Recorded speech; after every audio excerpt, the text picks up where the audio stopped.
You were dying. I was like, it was probably the sickest I've ever been in my life.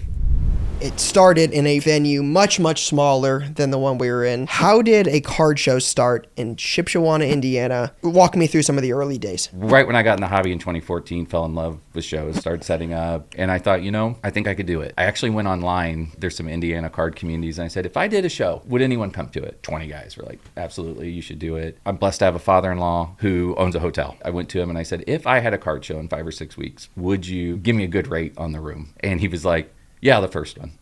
Because that's just him. And so he gave me a really good rate, got the tables, got the chairs. I did buy one, get one free. My thought was if I could sell 30, 40 tables, everyone would take a free one, and then I could market it as a 60, 70, 80 table, and more people might come because they'd be like, oh, this is a pretty big deal, not knowing I gave away half the tables. It did draw a crowd. Monday, Labor Day, my first show was on a Monday. The magic in it all was that I didn't really realize the state of Michigan was locked down on COVID and couldn't have card shows. So it was just like all these Michigan collectors on Labor Day of 2020 poured into the show. We had like 600 people come, and I thought I was at the height of card show promoting. And the people that are woven into this story all the way through are Stacy and Gabby. They ran the show for me. I got an intestinal infection. I remember this. I got the table set up, got them labeled with the famous blue tape. The blue tape. Wrote everyone's name on it. And you were dying. I was like, it was probably the sickest I've ever been in my life. But Gabby ran the show, and so all the guys were like, we thought your first show that a 15-year-old girl ran the show. We were like, what did we sign up for?